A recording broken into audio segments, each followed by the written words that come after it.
Hello class 12th, how are you all. So बच्चे, मैंने start कर दिया है आपका इंग्लिश क्रैश कोर्स क्योंकि आपका इंग्लिश का बोर्ड एग्जाम आने वाला है और आज मैं आपको वन शॉट रिवीजन करवाने वाला हूँ पोएट्स एंड पैनकेक्स। मतलब अगर आपने एक सिंगल वीडियो देख ली इस चैप्टर पे पोएट्स एंड पैनकेक्स के लिए, फिर आपको और कोई वीडियो देखने की ज़रूरत नहीं पड़ेगी। मतलब मैंने एक ही वीडियो में सारी चीज़ें कवर कर दी हैं।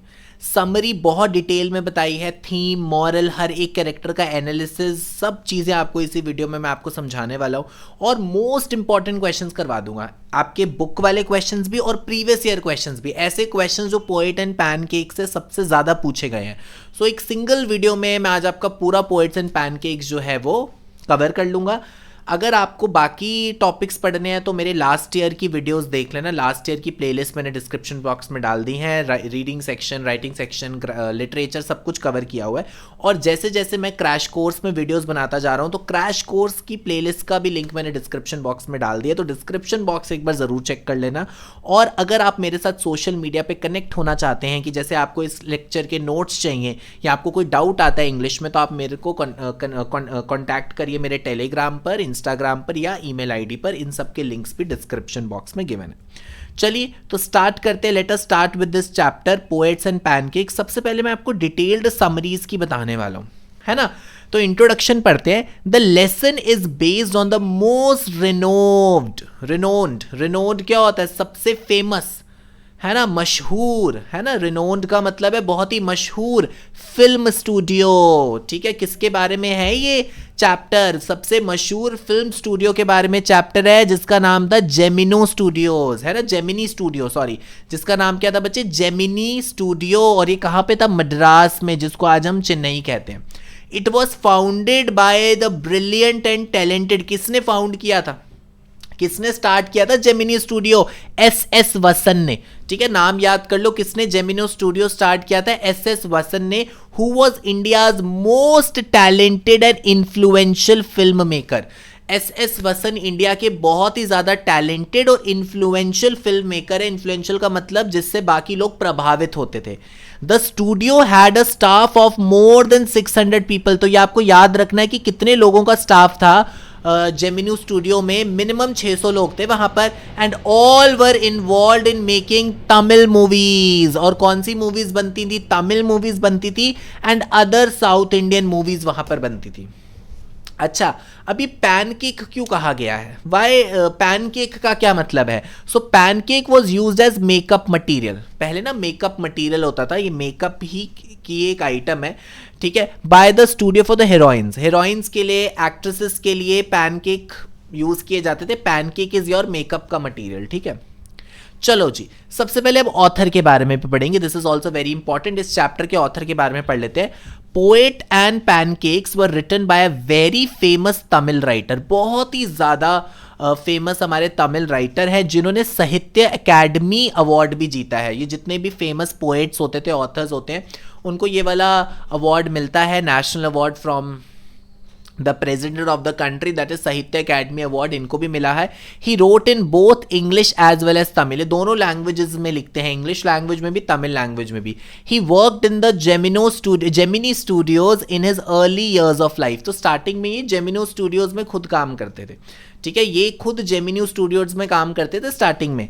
दो he was involved in paper cutting business. सिर्फ पेपर कट करने का वहां काम करते थे। He learned a lot due to his exposure he got in the studio. But उन्होंने वहां पर काम किया है तो उनको ना स्टूडियो के बारे में सब कुछ समझ आ गया था कि उन्होंने सोचो पूरा चैप्टर लिख दिया इसके ऊपर। After many years he wrote his autobiography. और उन्होंने अपनी ऑटोबायोग्राफी लिखी, माई ईयर्स विद बॉस, है ना। और वहां से हमें ये चैप्टर मिल गया, poets and pancakes. Very beautiful chapter. अच्छा जी, अब सेंट्रल थीम बताने वाला हूं। इस चैप्टर की सेंट्रल थीम क्या है? अच्छा, why this is important central theme? क्या आपको पता है सेंट्रल थीम क्यों इंपॉर्टेंट है? क्योंकि ये आप अपने आंसर्स में इंक्लूड कर सकते हो। अगर आप हर चैप्टर की थीम अच्छे से पढ़ के चले जाओगे तो आप उसको अपने क्वेश्चन आंसर्स में इंक्लूड कर सकते हो। Poets and pancake summary has been taken from the autobiography my years with boss by Ashokamitran. It shows that the time period when he used to work in the Gemini studio. ये उस time की बात है जब वो Gemini studio में काम करते थे. It was a very famous film studio, बहुत ही ज़्यादा फेमस फिल्म स्टूडियो था of that time. He got a lot of exposure there, और उनको उस स्टूडियो में काफ़ी एक्सपोजर मिला. He came to know that he use to cut paper cuttings of different topics. तो वो न्यूज़पेपर से क्या करते थे, डिफरेंट डिफरेंट टॉपिक्स के पेपर कट करते थे.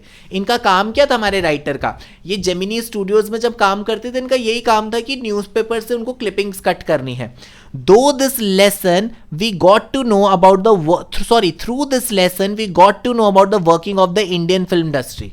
तो इस लेसन के साथ साथ हमें इंडियन फिल्म इंडस्ट्री की वर्किंग के बारे में भी पता चलता है.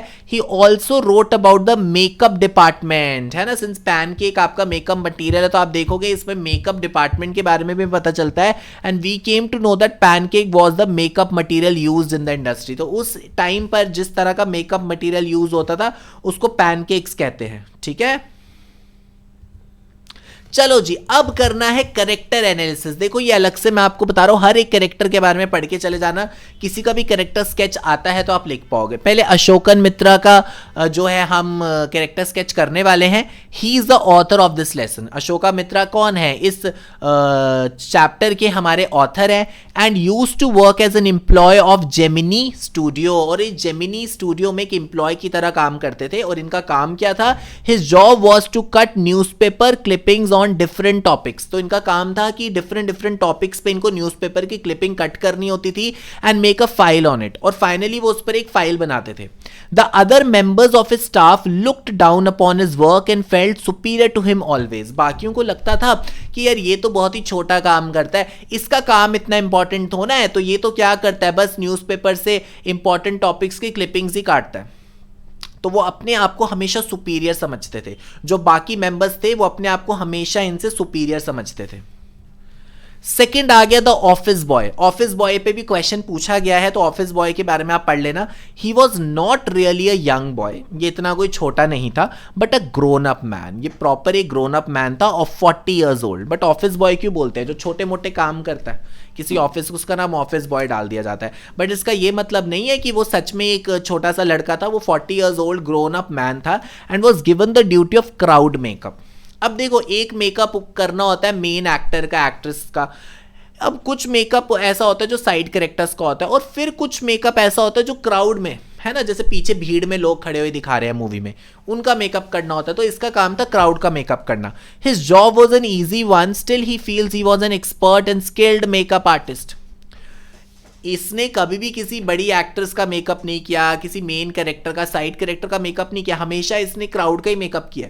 और इसका जॉब बहुत इजी थी, क्योंकि क्राउड का मेकअप करना इज वेरी इजी, इतना ध्यान से नहीं करना पड़ता. बट वो अपने आप को एक बहुत ही स्किल्ड और परफेक्ट मेकअप आर्टिस्ट मानता था. He blamed Subbu for his failure to become a hero or a star actor. है ना, अभी हम सुब्बू के बारे में भी पढ़ेंगे कि ये क्या करता था, सुब्बू को ब्लेम करता था. किसके लिए ब्लेम करता था, कि वो उसकी वजह से हीरो नहीं बन पाया.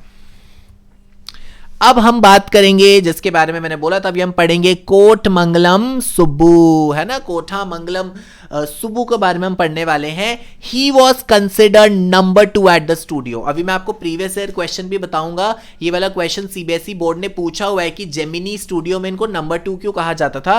And came from a lower background then the office boy.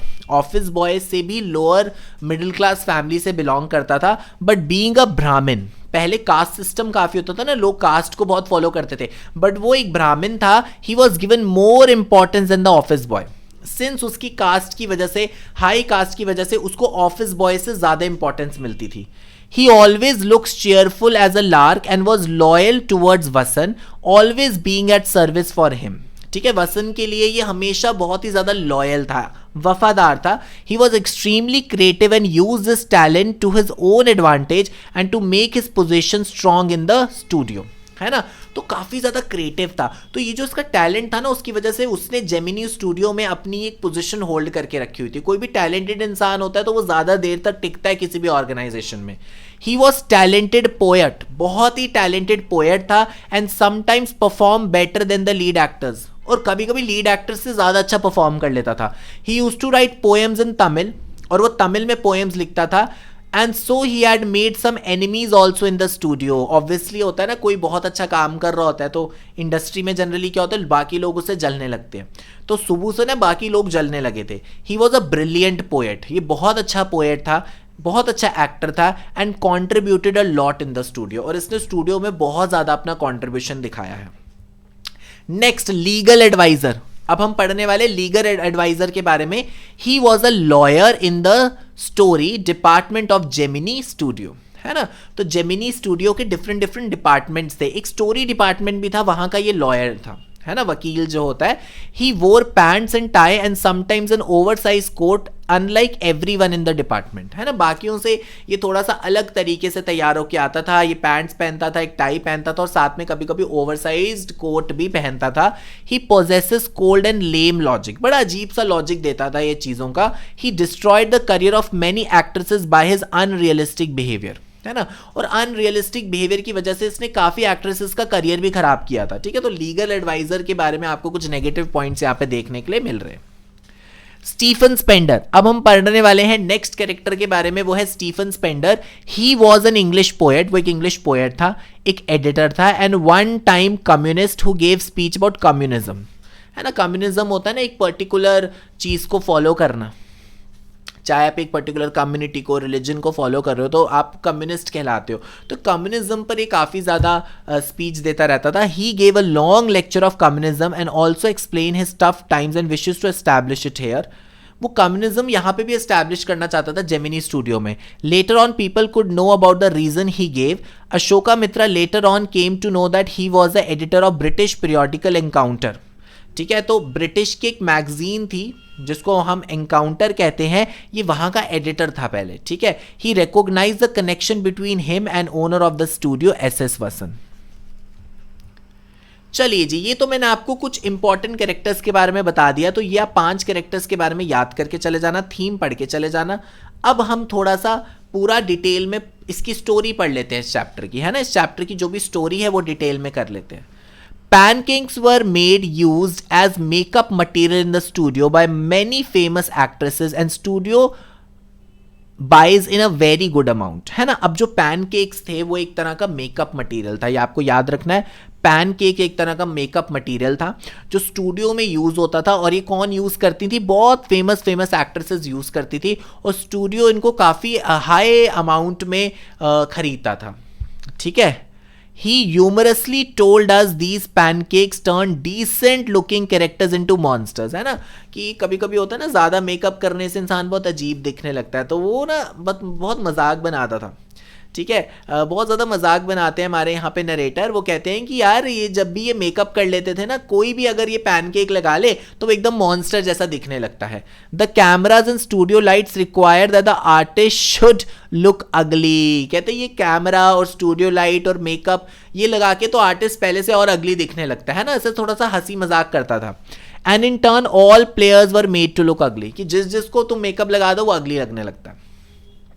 The department had an office boy who was around 40 years old. और उसी डिपार्टमेंट में एक ऑफिस बॉय था जो 40 साल का था. And believed he had so much talent, है ना. कुछ लोगों के पास इतना टैलेंट नहीं होता बट ओवर कॉन्फिडेंस होता है. ऑफिस बॉय भी उनमें से एक है कि भाई उसके पास कोई ऐसा खास टैलेंट नहीं था बट उसको लगता था मेरे पास तो बहुत ज़्यादा टैलेंट है. He wishes to become a star actor, director, screen writer, lyrics writer, सब बनना चाहता था ये. The makeup department was upstairs and look like a salon.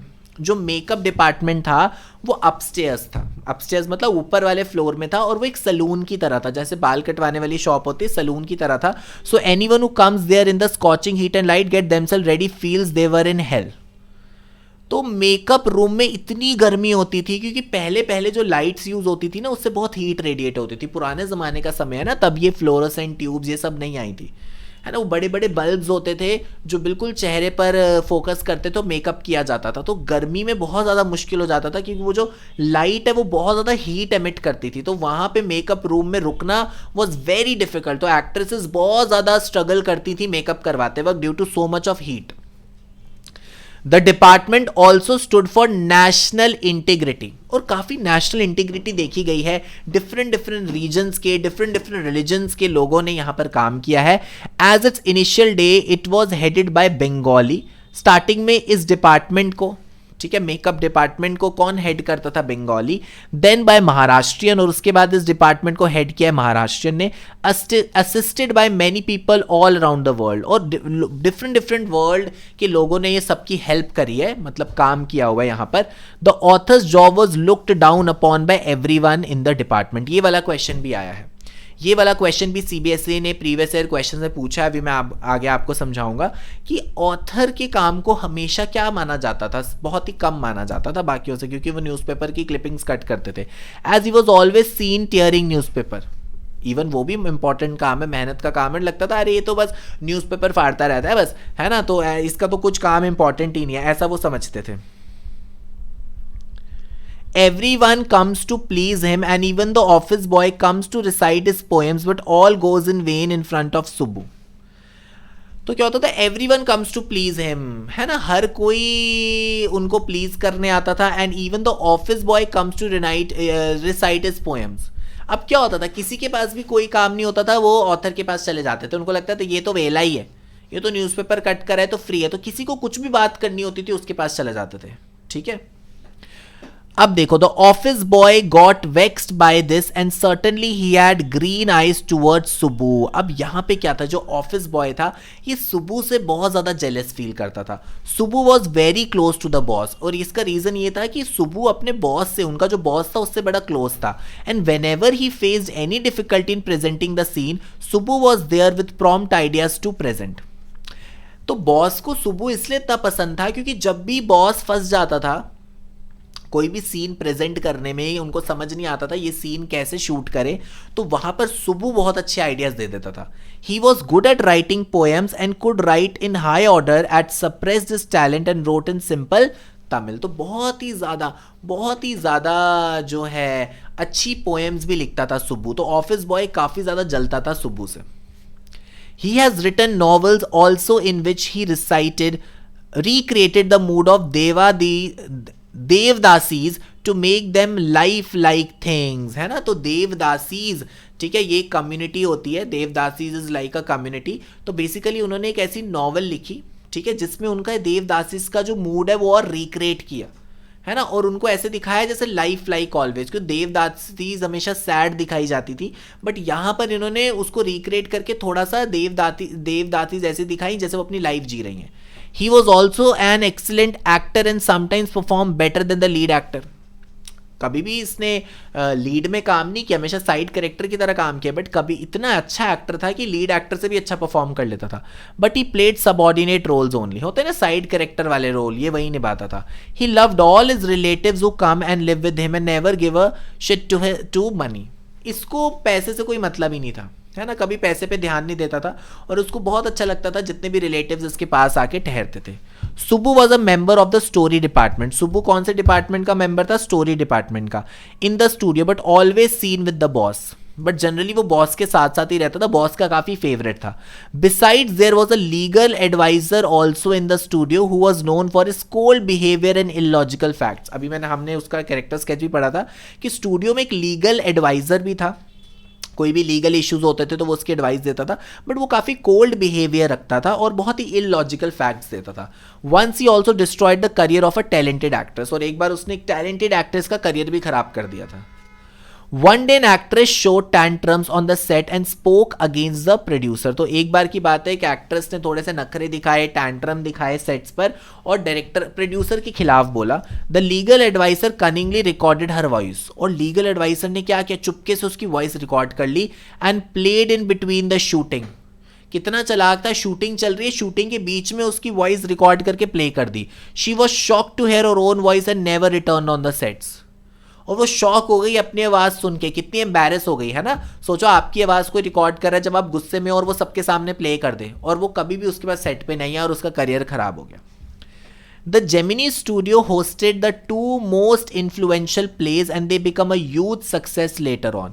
Gemini Studio में दो बहुत बड़े plays बने थे और वो आगे जाके बहुत famous हुए थे. He came to know that MRA was the counter-communist movement. The writer also informed about the visit of an English poet. ये भी question पूछा जाता है आपसे एग्जाम में कि एक बार एक English poet आए थे, स्टीफन स्पेंडर, कहाँ पर आए थे? जेमिनी स्टूडियो में। For an unknown reason grand preparations were done for him. Reason किसी को नहीं पता था, बट उनकी स्वागत बहुत अच्छे तरीके से किया गया था। They all were confuse about his purpose of visit and could not understand what he spoke about. उनको कभी समझ ही नहीं आया कि भाई ये जो इतने बड़े राइटर क्यों आए हैं हमारे स्टूडियो में, और क्यों इनके लिए इतनी तैयारी की जा रही है, और उन्होंने क्या बोला उनको समझ भी नहीं आया। Ashokamitran's duty was considered important by all and he was engaged in paper, was not considered important by all and he was engaged in paper cutting and making files।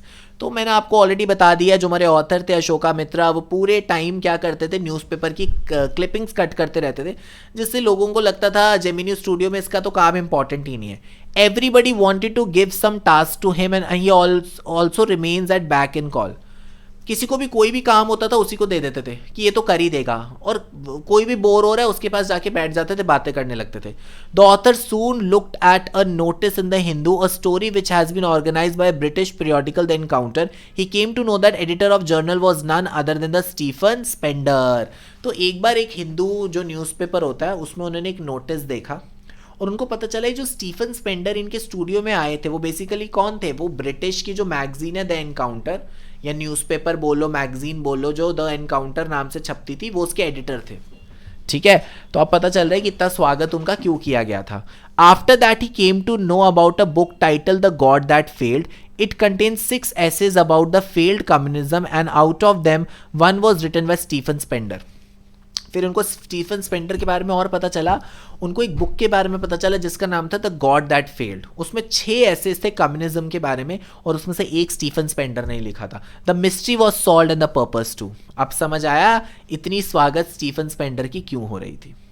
Now conclusion of this essay, to sum up the lesson is about a very famous Gemini studio। हमें पता चल गया है जो essay है ये बहुत famous Gemini studio के बारे में है, and talks about the various elements of each department। हर एक department के elements के बारे में बात की गई है।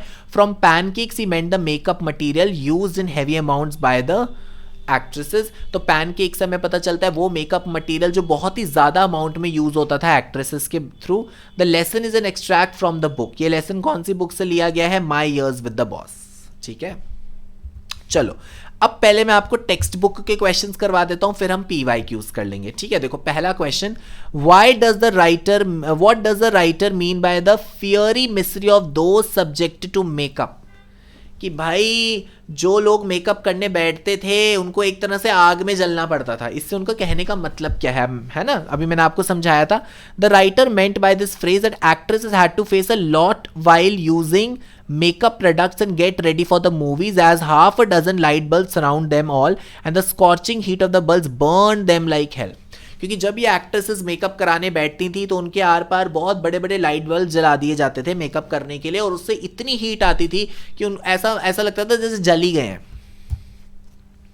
What is an example of national integration that the author refers to? अभी हमने वर्ड पढ़ा था ना national integration, क्या मतलब है नेशनल इंटीग्रेशन का? Initially a Bengali was given in charge of the department. Starting में इस डिपार्टमेंट को कौन संभालता था? Bengali. And later on he left the job with given a better opportunity. उनको कोई और एक जॉब मिल गई तो उन्होंने ये वाली जॉब जेमिनी स्टूडियो वाली छोड़ दी। Then after that it was supervise by Maharashtrian. उसके बाद जेमिनी स्टूडियो को किससे सुपरवाइज किया? किसी महाराष्ट्रियन ने। Then a Christian, and then after an Anglo Bengalian Tamil. तो डिफरेंट रिलीजन के डिफरेंट रीजन के लोगों ने जेमिनी स्टूडियो को क्या किया है? लीड किया है। All of them work together and put an effort to promote integrity. ये सब लोग साथ में काम करते थे, इंटीग्रिटी प्रमोट करके रखते थे कि अलग अलग जगह के लोग भी एक साथ काम कर सकते हैं। This concept was raised by Doordarshan and All India Radio. तो ये चीज़ दूरदर्शन में भी दिखाई गई थी, ऑल इंडिया रेडियो में भी दिखाई गई थी कि कैसे जेमिनी स्टूडियो में एक नेशनल इंटीग्रिटी का माहौल था। What work did the office boy do in the Gemini Studios? अगला क्वेश्चन आ गया, ये जो ऑफिस बॉय था ये क्या काम करता था जेमिनी स्टूडियोज में? Why did he join the studio? और इसने स्टूडियो क्यों ज्वाइन किया था? Why he was disappointed? और ये डिसअपॉइंटेड क्यों था? His duty was to paint faces and do makeup for the crowd। मैंने आपको ऑलरेडी समझाया था ना ऑफिस बॉय का काम क्या था? क्राउड का मेकअप करना। He dreamed of becoming a star actor, है ना? उसका मन था कि भाई वो एक स्टार एक्टर बन जाए, but he remained as a screen writer और प्रोड्यूसर इन द स्टूडियो। ठीक है, next, why did the author appear to be doing nothing at the studios, ऐसा क्यों लगता था कि जो ऑथर है वो स्टूडियो में कुछ नहीं कर रहा है. The author's job was to cut and maintain clippings of the newspaper in a file. तो ऑथर का क्या जॉब थी, न्यूज़पेपर की क्लिपिंग्स कट करके उसको फाइल में लगाना है. Other feels that this job was very easy and they and all gave them some extra work to do. सबको लगता था यार इसका काम तो बहुत आसान है, हमारा काम कितना ज्यादा है, चलो कोई एक्स्ट्रा वर्क है तो इसी को दे दो. नेक्स्ट, अब मैं आपको यहां से PYQs करवाने वाला हूं. अब बिल्कुल रेडी हो जाओ बच्चे, अब मैं आपको वो क्वेश्चंस करवाने वाला हूं जो शॉर्ट आपके एग्जाम में आए हैं और शायद इस बार भी आ जाए. Who was the English visitor to the studio and what was the purpose of his visit? तो देखो, the Englishman who visited the studios was Stephen Spender. वो Englishman जो स्टूडियो आया था उसका नाम Stephen Spender था. He was an English poet and editor of British periodical The Encounter. English poet भी था और editor भी था. He visited a studio to deliver a speech at the invitation of Mr. Vasan, who was the boss of Gemini Studios. तो Gemini studios के boss थे mister वसन, उन्होंने इनको इनवाइट किया था स्पीच देने के लिए. He was unable to establish a rapport with the dazed audience, but वो जो कह रहे थे वो किसी को समझ ही नहीं आया. डेज्ड हो गया मतलब एक तरह से सो गए आप जैसे, है ना, किसी को समझ ही नहीं आ रहा था. एवरीवन वाज फीलिंग स्लीपी कि क्या जो है कर रहा है. No one really understood the purpose of his visit, और लोगों को समझ भी नहीं आया कि आखिर ये आए क्यों है. Even his identity was discovered by Ashokamitran years later, that too by sheer chance. एकदम लक से उनको कभी न्यूज़पेपर की क्लिपिंग काट रहे थे तो उनको इनके बारे में पता चला कि एक्चुअल में ये कौन है, बट उस वक्त किसी को समझ नहीं आया कि आखिर आए तो आए क्यों है. अच्छा, मैंने आपको बोला था ना this is very important question, ये बुक में भी है और ये वाला क्वेश्चन आपको पूछा भी गया है PYQs में. Why did everybody in the studio think of giving the author some extra work to do. हर किसी को स्टूडियो में ऐसा क्यों लगता था कि चलो ऑथर को कोई एक्स्ट्रा वर्क दे देते हैं. देखो, the author's job was to cut out newspaper clippings on a wide variety of subject and store them in files. तो ऑथर की जॉब थी कि न्यूज़पेपर की क्लिपिंग कट करनी है डिफरेंट सब्जेक्ट्स में और फाइल में लगानी है. Most people saw him doing this and considered it as useless work as they felt he was doing next to nothing. हर जब भी कोई उसको देखता था ये क्या कर रहा है, न्यूज़पेपर की क्लिपिंग्स कट कर रहा है, उनको लगता है तो यूजलेस काम कर रहा है, इसका तो कोई फायदा ही नहीं है. So everyone in the studio thought of giving the author some extra work to do. इसलिए स्टूडियो में जो हर एक इंसान था वो ऑथर को एक्स्ट्रा वर्क देने की सोचता था. चलो, why did the boy in the makeup department come to the author. अभी जो मेकअप डिपार्टमेंट को ऑफिस बॉय था बार बार ऑथर के पास क्यों आता था. Why was the author praying for crowd shooting all the time. और ऑथर क्यों सोचते थे क्राउड शूटिंग हो जाए, क्योंकि उनको पता था क्राउड शूटिंग होगी तो मेकअप में बिजी रहेगा, मेरे पास टाइम पास करने नहीं आएगा. तो देखो, the boy in the makeup department thought he had a great literary talent and he wanted to enlighten the author and how his talent was being allowed to go waste and the department was fit for barbers and पर्वर्ट्स.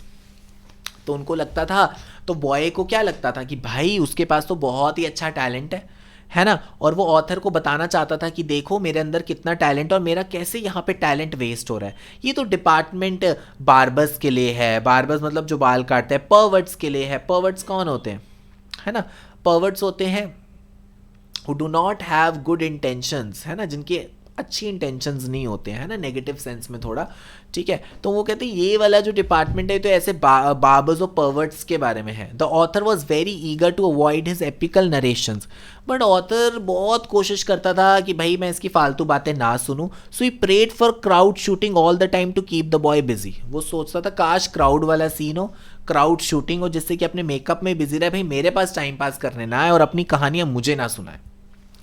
What were the positive qualities of Subbu that the writer admire, है ना, सुब्बू की कोठामंगलम, सुब्बू की कौन सी ऐसी positive qualities थी जो author admire करते थे.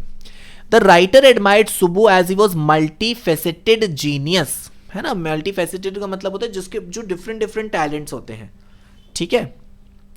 And gave a new direction and definition to Gemini studios, और उन्होंने जेमिनी स्टूडियोज को एक नई डायरेक्शन ही दे दी थी. सुब्बू न्यू द टेक्निकलिटीज, उनको ना टेक्निकल चीज़ों के बारे में पता था शूटिंग से related, and details of film making, और फिल्म मेकिंग की माइन्यूट डिटेल्स भी सुब्बू को पता थी. And was a very good actor and writer, बहुत अच्छे एक्टर भी थे, बहुत अच्छे राइटर भी थे.